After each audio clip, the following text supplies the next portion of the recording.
Hi everyone, welcome to our ethical debate for SPCE 619. We are presenting on school-wide positive behavior supports. My name is Valerie Rangel. I'll be the introducer, summarizer, illustrator, and fielder.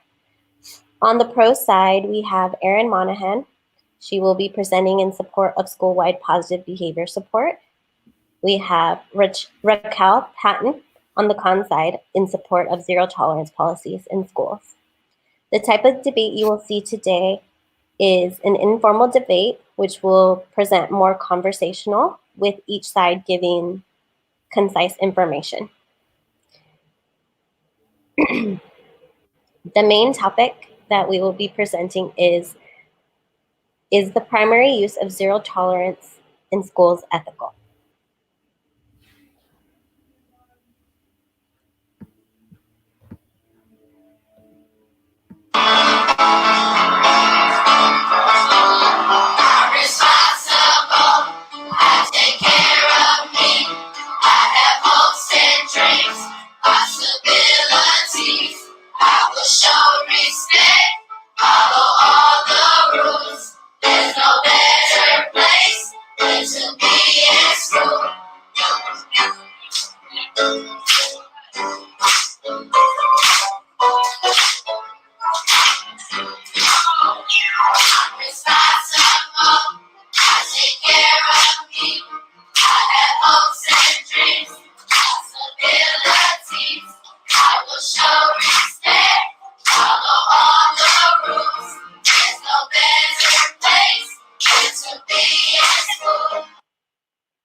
So you just saw a video of the fifth graders of Congress Elementary School in Milwaukee, and they sang about the three pillars of their positive behavior support system, which is responsibility, respect, and following the rules.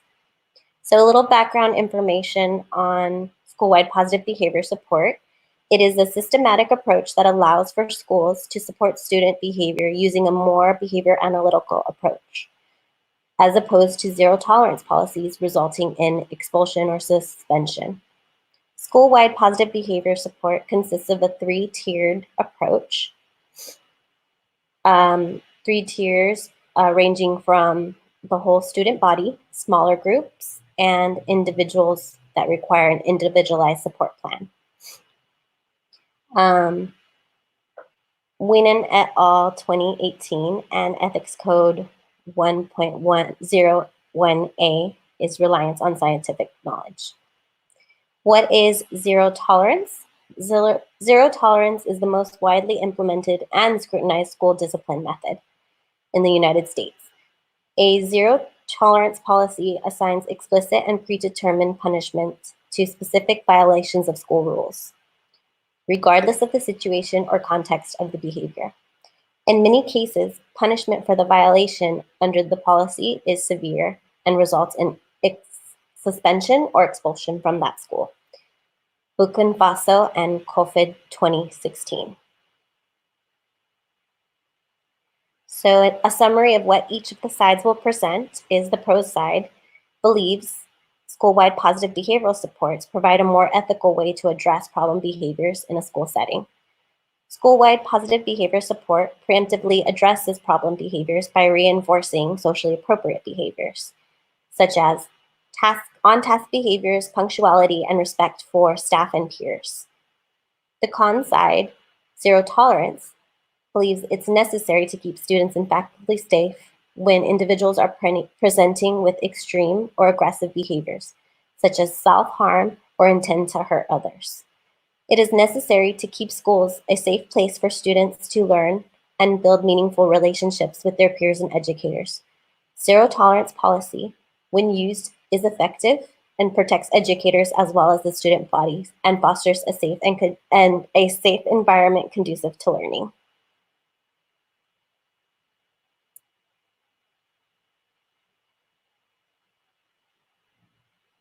And now we have Erin presenting the pro side.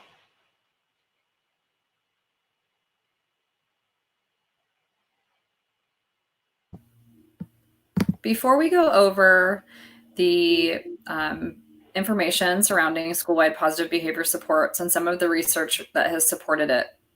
First, I wanted to go over some of the ethics compliance codes that we as behavior analysts are bound to that relate to the information I will be giving. First of all, Ethics Code 2.09a states that clients have a right to effective treatment. Ethics Code 2.09b states that behavior analysts have a responsibility to advocate for the appropriate amount and level of service and oversight required to meet the defined behavior change program goals. Ethics Code 1.01 pertains to the reliance on scientific knowledge and states that behavioral analysts must rely on professionally derived knowledge based on the science of behavior analysis when making scientific and professional judgments in the human services provision and when engaging in scholarly or professional endeavors. Ethics Code 4.08 pertains to considerations regarding punishment procedures and states that behavior analysts must recommend reinforcement rather than punishment whenever possible. All of these ethics and compliance codes will be used to argue why positive behavior interventions and supports is the ethical choice when considering the alternative of zero tolerance policies that have been primarily used in schools for many, many years. First, I will go over a little background on school-wide positive behavior supports. Wienen et al. In 2018 said school-wide positive behavior supports were developed in the 1970s and 80s as a proactive approach to improve school organizational and social culture. Horner and Sungai in 2015 stated school-wide positive behavior support, also referred to as SWPBS, is referred to as positive behavior intervention and supports, or PBIS. These two terms are used interchangeably or synonymously in a lot of the research. Horner and Sungai in 2015 stated that these are examples of applied behavior analysis implemented on the scale of social importance. Other experts in the field agreed with this stance. For example, Dunlap et al. Said, PBIS is an example of behavior theory. This statement is relevant to one of the ethics codes that all behavior analysts are bound to Ethics Code 1.01, which is a reliance on scientific knowledge. Behavior analysts are ethically required to rely on scientific knowledge, meaning that they can only implement behavior intervention plans that are rooted in science and supported by research. Raquel?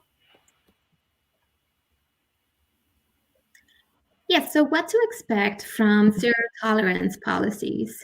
Huggin et al. 2008 talked about how they're based on school office discipline referrals, which then they're used to assess the overall school culture and behavioral support needs of each student. It varies across teachers as long as the inappropriate behaviors are defined operationally, comprehensive, and it is individualized. Traditions of tiers are based on referrals and not direct observation. To summarize, the framework of school-wide positive behavior support follows the BCBA Code of Ethics in areas of scientific knowledge, indicating behavior change programs must be designed based on science and supported research and client rights to effective treatment, as well as client rights pertaining to the punishment procedures. Reinforcement is recommended rather than punishment procedures whenever possible. Bailey and Birch, 2016. Zero tolerance procedures follow traditional methods of disciplinary referrals. Staff may choose these level of supports for their students or if on students' needs based on the inappropriate behaviors exhibited. In zero tolerance procedures, behaviors are operationally defined and provided to provide consistency to all staff when documenting occurrences. Erin? In 2018, Wienen et al. In a multi-tiered approach, it said that school-wide positive behavior supports is a multi-tiered approach. The tiers are divided into 3 tiers, and all 3 tiers approach behavior in schools using a preventative logic. So school-wide positive behavior supports is seen as an antecedent intervention that is applied in different ways based on the tier that you fall under as a student. Our illustrator, Valerie, will now review the visual display of the tiers found in school-wide positive behavior supports and each of those details in each tier. Valerie? Thank you. So here we have a figure provided by Wienen et al. 2018. And in the figure, you could see the 3-tier model of positive school-wide positive behavioral support. So we have a 3-tier system beginning at the bottom, the first tier, which is the universal tier, which is all students, class-wide, district-wide. Then you have the second tier, which targets a smaller group, which could be a classroom or a small resource group of students. And we have, lastly, the third tier, which is individualized students that require a more intensive and individualized support plan. Raquel? Okay, so is it possible to provide consistency in a school-wide? Hawken et al. 2008, he shed some light on this point. Providing a Tier 3 intensive support is time-consuming and resource-intensive in nature, and are only used on students who engage in the most severe problem behaviors and who fail to respond to Tier 2 basic and modified interventions. Valerie? To summarize, in the portion of this debate, we were introduced to the 3-tiered system of school-wide positive behavior support. Each section of the 3-tiered system supports each need of the student school-wide in small groups, such as classrooms and at the individual level.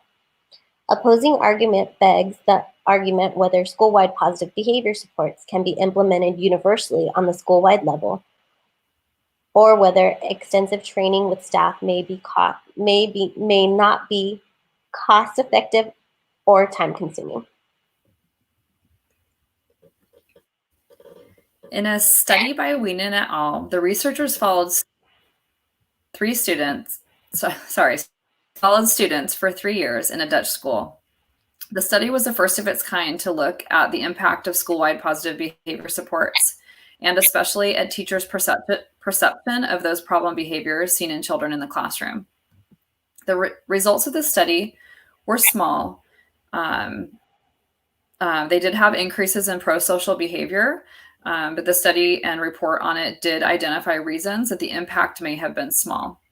One component identified that contributed to the low impact of school-wide positive behavior supports was the relatively low levels of problem behavior that they already saw in the school at baseline.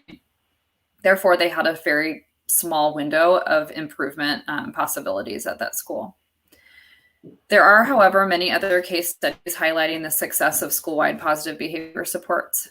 In a study by Madigan et al. In 2016, the authors evaluated a long-term impact of school-wide positive behavior supports in the area of academic achievement in 26 schools using a specific model of school-wide positive behavior supports called Safe and Civil Schools, the Schools Foundation Program, which was a specific intervention used in the school setting using behavior management practices generally referred to as PBIS, or Positive Behavior Intervention and Supports. The study looked at the baseline data for 5 years using some intervention cohort schools, as well as 28 control group schools. So they had the intervention cohort schools that were involved in the intervention, and then control group that did not receive intervention. Post-baseline, the control schools, those not receiving intervention of PBIS, exhibited an increase of academic index score of 2.3 points per year. The intervention cohort schools that did receive the intervention of PBIS increased by 6.7 points per year. Overall, the schools using PBIS increased their academic index scores at significantly higher rates than those of the control group schools. In another case study, shifting from reactive to proactive discipline in an urban school, the authors reviewed the results of implementing PBS at a school called North Elementary in an urban Illinois area. 1 year after implementation of PBS, data revealed a 22% reduction in overall suspensions from 1998 to 1999 school years and also in the 1999 to 2000 school years. Some less data-driven improvements were also noted at North Elementary School, including a reduction in staff turnover and a more positive school climate. The illustrator will now review the data in the study by Madigan et al. And the graph data revealing the success of the Foundations program using positive behavior supports. Valerie? So here we're looking at the results of the Foundation study from Madigan et al. In Table A, you see the results of the intervention foundations, a school-wide positive behavior support, as compared to a selected control group that did not participate in the intervention foundations or engage in formal training of positive school-wide behavior support. The control group did rely on traditional approaches to behavior management. No school-wide approach was implemented. Both graphs reflect an upward trend. In the first 5 years of Table A, this was the baseline phase. And then we have the intervention phase on year 6, 7, and 8, with year 9 being a maintenance year. And in Table B, we see projected figures. So this is what the study believes will continue with further implementation.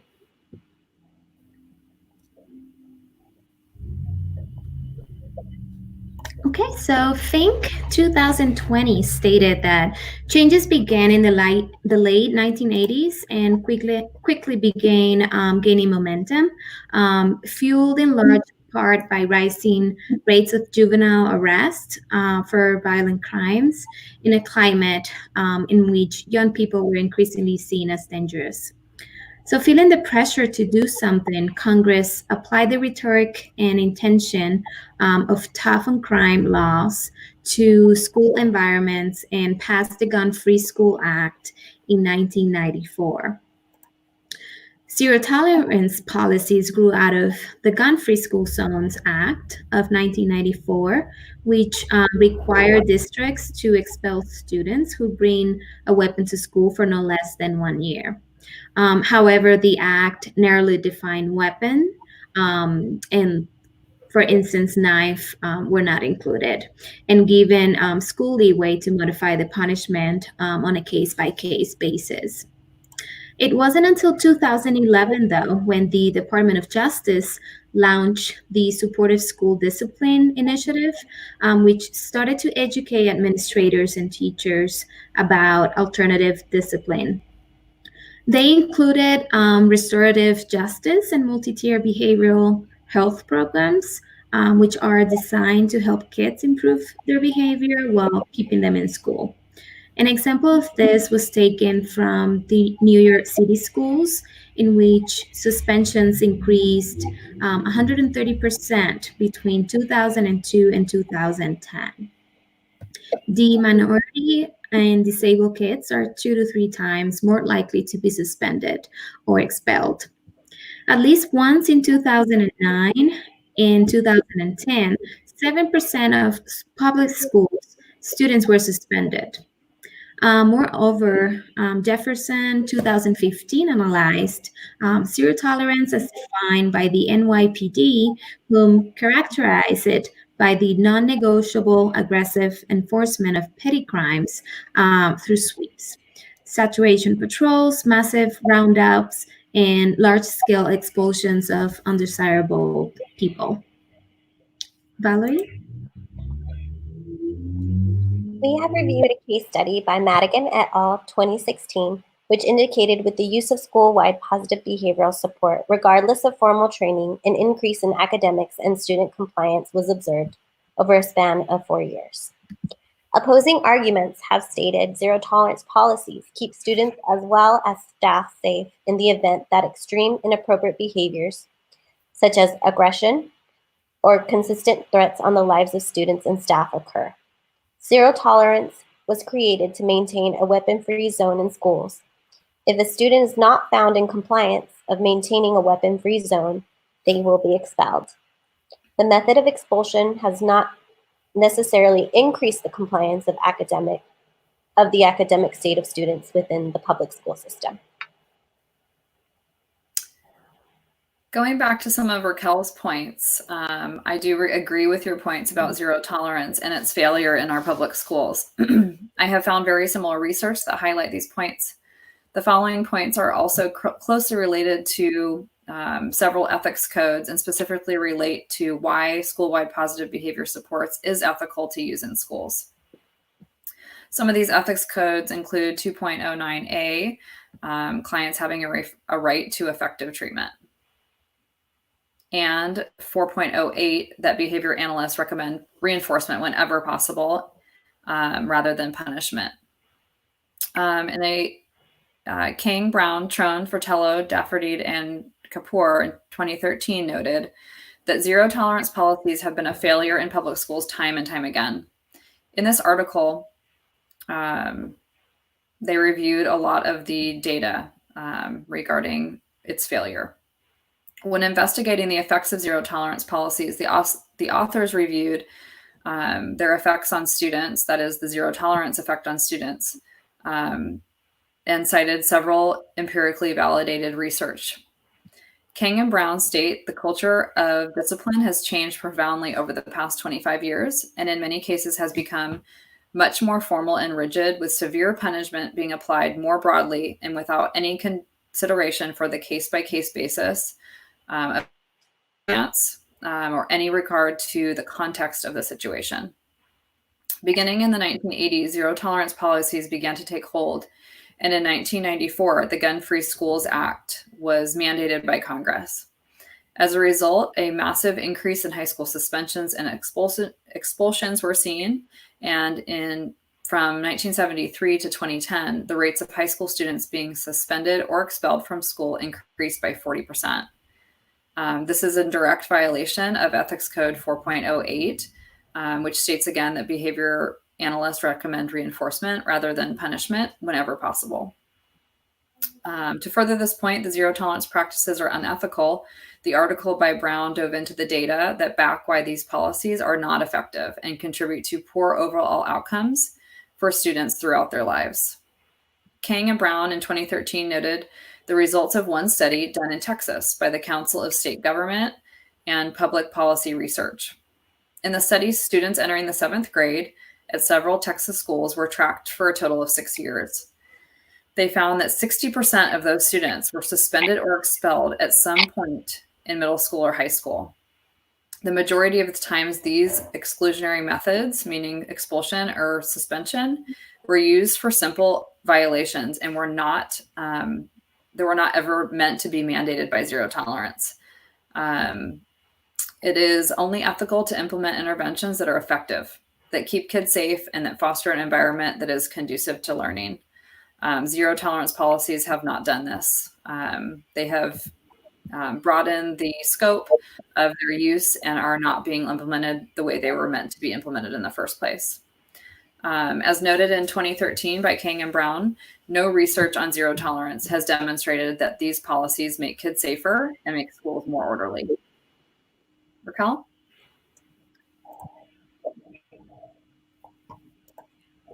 Yes. So Ken Brown et al. 2013, they stated how zero tolerance does not make schools more orderly or safe. Instead of principals and other school administrators dealing with misconduct on a case-by-case basis, considering the circumstances of the event, the specific students involved, and the repercussions for the overall safety for the school environment. Many schools districts now have zero tolerance policies that greatly limit discretion in individual cases involving law enforcement personnel and mandate removing students from school. These policies generally require out-of-school suspension as well on the first offense for a variety of behaviors. initially instituted for possession of a weapon or illegal drugs, but now frequently also includes in smoking tobacco or fighting in school. According to Bocafuso and Koffel, the number of drug and violent offenses in schools increased substantially over the first 3 years of a nationwide implementation of zero tolerance policies. And some of the limitations in the research indicates that bullying is still present in many of the nation's schools. Studies have shown zero tolerance methods to be ineffective in keeping drugs and weapons out of schools. The rate of student expulsions due to possessions of these items increases progressively throughout the years. Studies conducted by Brown et al. Reveal students in middle school have been found in possession of drugs and weapons, as well as engaged in acts of aggression. Expulsion rates have increased as a result of this. I agree with all of your points. Zero tolerance tactics were meant to keep students safe and promote a more ideal learning environment. However, based on the data, this has backfired and has not proved to be effective at all. It is unethical to continue to implement zero tolerance policies, as we know through research do not keep schools safe. Zero tolerance excludes students from school, which contributes to academic failure and poor outcomes overall in their lives.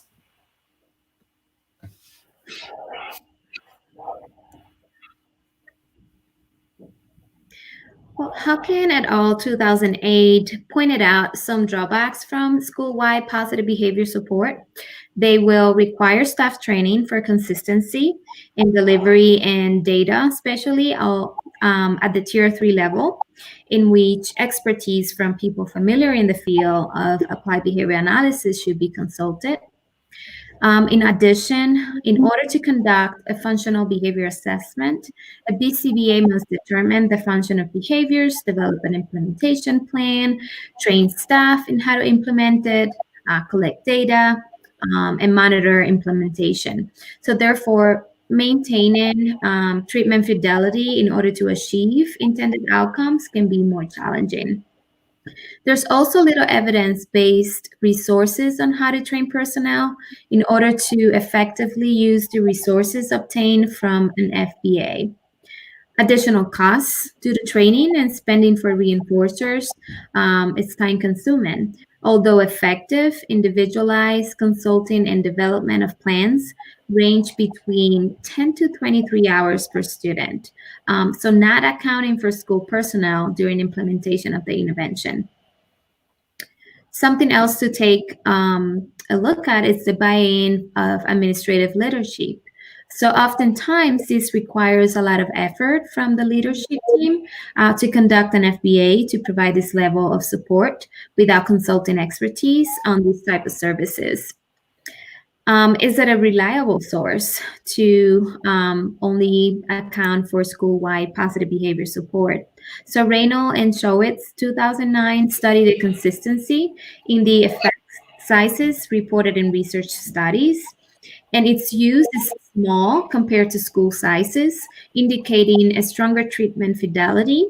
It can also be seen as controversial because many studies do not use its samples of typical students that are currently receiving services.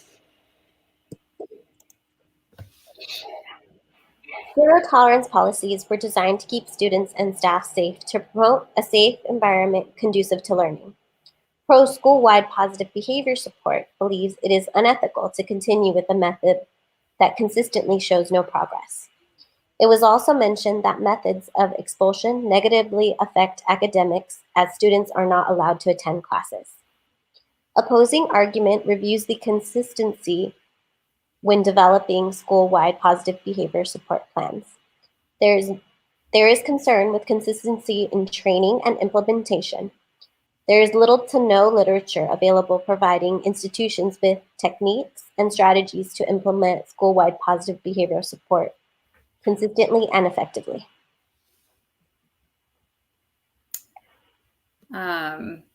To answer your point, Raquel, with any type of intervention, school-wide positive behavior supports can be effective when implemented correctly. Yes, it would require staff training and require data collection, proper monitoring of the intervention, and follow-up. However, once staff are familiar with the intervention, it can be very successful. And a preemptive or antecedent strategy that keeps kids in school, promotes pro-social behavior, and promotes academic success.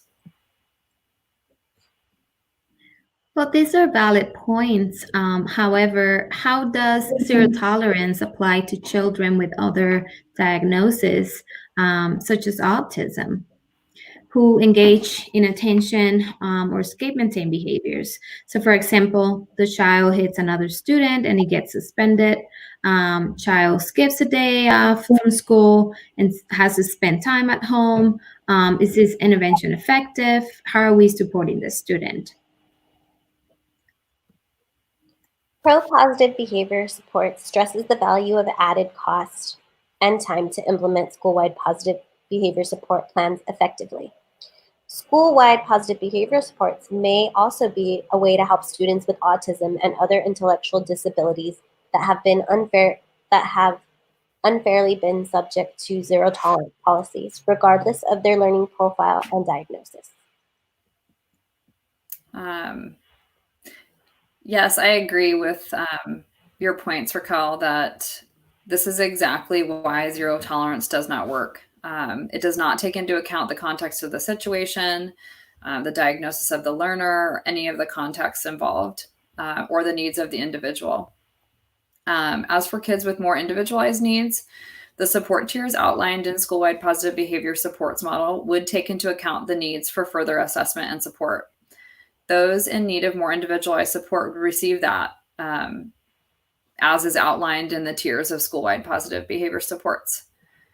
In conclusion, it is ethical to implement those practices that promote academic success, promote pro-social behaviors while keeping our kids in school. The research shows that implementing interventions such as school-wide positive behavior supports do lead to better outcomes for students in both in the short term and long term. And this relates to Ethics Codes 2.09a, which is the right to effective treatment. If we know that zero tolerance is ineffective, then it is unethical to continue with this type of discipline system. School-wide positive behavior supports is proving to be more effective, and it is a proactive way that promotes pro-social behavior and promotes positive academic outcomes.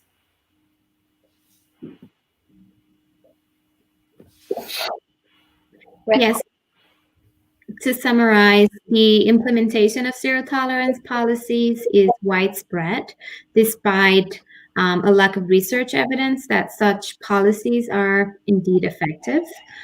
These policies have been implemented in many forms, with staff interpreting the policies in many different ways, and with no direct correlation that zero tolerance policies decrease school violence or safety.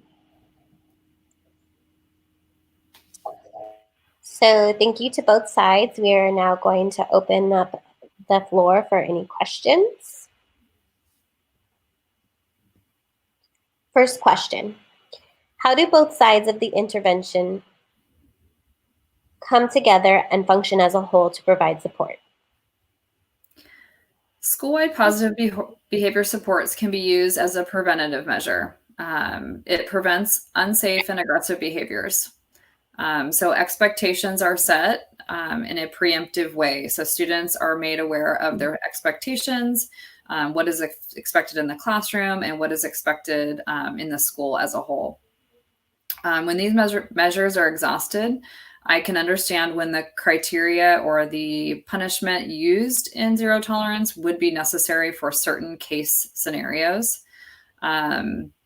But those would be on a case-by-case basis, and when repeated aggression or repeated threats of violence are just not able to be dealt with something like school-wide positive behavior supports. School-wide positive behavior supports provides opportunities for students exhibiting unsafe behaviors to improve first and engage in alternative appropriate behaviors designed in the school-wide behavior supports methods. That would be before resorting to any procedures used in zero tolerance. In summary, I can see where there are instances that it would require a suspension or an expulsion. But for the most part, school-wide behavior supports is overall a better option for preventing those types of behaviors. Question 2. How can parents support interventions or carry on with generalization in their home and in the community? So when implementing school-wide positive behavior support, schools should send literature to parents and caregivers outlining the implementation plan in layman's terms so that parents can understand what it is expected from them. Also, examples and non-examples can be given to encourage to offer reinforcement on their end, and this could be in the form of praise or any other tangible reinforcers. In addition, highlighting consistency across settings for success would lead to parent buy-in as well. Question 3. Where do you see the future research going in terms of school-wide positive behavior support? Yeah, I see the future research focusing on larger scale participants, studies that involve typical students who are currently receiving these types of services, as well as individuals and students with various disabilities. There's just not enough research at this time to help with the buy-in of administrators and teachers. And the more research we have that shows its success, the more likely these interventions will be implemented correctly in schools. Question 4. Have zero tolerance policies helped to create a school to prison pipeline, as many people may argue? Well, psychological research has suggested that suspension and expulsion are likely to further reinforce these negative behaviors using zero tolerance policies as a punishment procedure by denying students the opportunity to use positive socialization in schools and nurturing a distrust of adults, both of which inhibit adolescent development. Question 5. If the costs outweigh the benefits, are these alternatives to zero tolerance that more effective? Some schools have adopted other non-punitive approaches to deal with these types of issues in schools that have formerly been left to zero tolerance policies. These programs include target social, behavioral, and cognitive skill building. And these programs are Reconnecting Youth, cognitive behavioral training programs for behavioral disorders adolescents, Coping Power, First Steps to Success, and school-based interventions to reduce aggressive behaviors in maladjusted adolescents. However, as a whole, I believe that the cost of school-wide positive behavior supports does not outweigh its benefits. Once in place, school-wide behavior supports can be very effective and a proactive tool that can be used to nearly eliminate the need for zero tolerance. Even though there is a greater upfront cost for these types of interventions, I believe that in the long run, these practices will create a better outcome for our students and as a whole. Thank you, everyone. This concludes our debate for today. We hope that we provided you with enough information to make your own informed decisions about where you stand on each of the issues.